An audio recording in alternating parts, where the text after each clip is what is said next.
ಇವತ್ತು ನಿಮ್ಗೆ ನಮ್ಮ ಏರಿಯಲ್ಲಿರೋ ದೊಡ್ಡ ದೇವಸ್ಥಾನ ತೋರಿಸ್ತೀನಿ, ಬನ್ನಿ.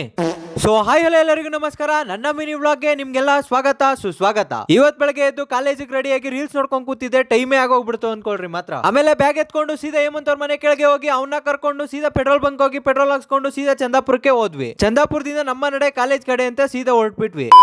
ಆಮೇಲೆ ಸೀದಾ ಕಾಲೇಜ್ ಮುಗಿಸ್ಕೊಂಡು ಈಚೆ ಬರ್ತಾ ಇದ್ದಂಗೆ ನಮ್ ಕಾಂತಣ್ಣ ಸಿಗ್ದ, ಅವನ್ನ ನಿಮ್ಗೆ ತೋರಿಸ್ಕೊಂಡು ನಾವು ಸೀದಾ ನಮ್ಮ ಏರಿಯಲ್ಲಿರೋ ಜೈನ್ ಟೆಂಪಲ್ ಗೆ ಬಂದ್ವಿ. ಜೈನ್ ಟೆಂಪಲ್ ಹತ್ರ ಬಂದು ಇನ್ನೇನು ಒಳಗಡೆ ಹೋಗ್ಬೇಕು ಅಷ್ಟರಲ್ಲೇ ಸೆಕ್ಯೂರಿಟಿ ಅಣ್ಣ ಬಂದು ಅರ್ಧ ಗಂಟೆ ಬಿಟ್ಕೊಂಡ್ ಬರ್ರಿ ಅಂತ ಹೇಳ್ಬಿಟ್ಟ. ಸರಿ ಅಂತ ನಮ್ಮ ಏರಿಯಾದಲ್ಲೇ ಇರೋ ಇನ್ನೊಂದ್ ದೇವಸ್ಥಾನಕ್ಕೆ ಹೋಗೋಣ ಅಂತ ಹೊರಟ್ವಿ. ಈ ದೇವಸ್ಥಾನನೇ ನೋಡ್ರಿ, ಇನ್ನೊಂದ್ ದೇವಸ್ಥಾನ ಅಂತ ಹೇಳಿದ್ನಲ್ಲ ಅದು. ಅಂಡ್ ನೀವು ಕೂಡ ಹತ್ತಿ ಬೆಲೆ ಅಕ್ಕಪಕ್ಕದಲ್ಲಿ ಎಲ್ಲರೂ ಇದ್ರೆ ಬಂದು ವಿಸಿಟ್ ಮಾಡ್ರಿ, ಮಾತ್ರ ಮಸ್ತಿಗಿರುತ್ತೆ. ಆಮೇಲೆ ಪ್ರಜ್ವಲ್ ಏನೋ ಹೊಡಿ ಅಂತ ಕೇಳ್ದ, ಅದಕ್ಕೋಸ್ಕರ ನಾನು ಹೊಡಿಯಕ್ ನಿಂತ್ಕೊಂಡಿದ್ದೀನಿ. ಆಯ್ತು. ಆಮೇಲೆ ಒಂದ್ ನಿಮಿಷ ಬರೀ ಫೋಟೋ ಮಾತ್ರ, ನೀವೇನೇನೋ ತಿಳ್ಕೊಂಬಿಡ್ರಿ. ಪ್ರಜ್ವಲ್ ಫೋಟೋ ಹೊಡ್ಸ್ಕೊಂಡಿದ್ದಾದ್ಮೇಲೆ ಹೇಮಂತ್ ಫೋಟೋ ಹೊಡ್ಸ್ಕೊಳಕ್ ಹೋದ. ಆಗ ತರುಣ್ ಹೆಂಗಾಡ್ತಾವನಂತ ನೀವೇ ನೋಡ್ರಿ.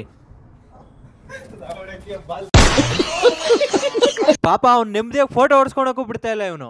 ಫೈನಲ್ ಆಗಿ ಒಂದ್ ವಿಡಿಯೋ ಮಾಡ್ಕೊಳೋ ಅಂತ ಪ್ರಜ್ವಲ್ ಕೈಯಲ್ಲಿ ಕೊಟ್ಬಿಟ್ಟು ವಿಡಿಯೋ ಮಾಡಿಸ್ತಾ ಇದ್ದೆ. ಅವ್ನು ನೋಡಿದ್ರೆ ತಿಕ್ಕಲ್ ನಂಗೆ ಆಡ್ತಾವನೆ, ಹೆಂಗೆಂಗೋ ಆಡ್ತಾನೆ.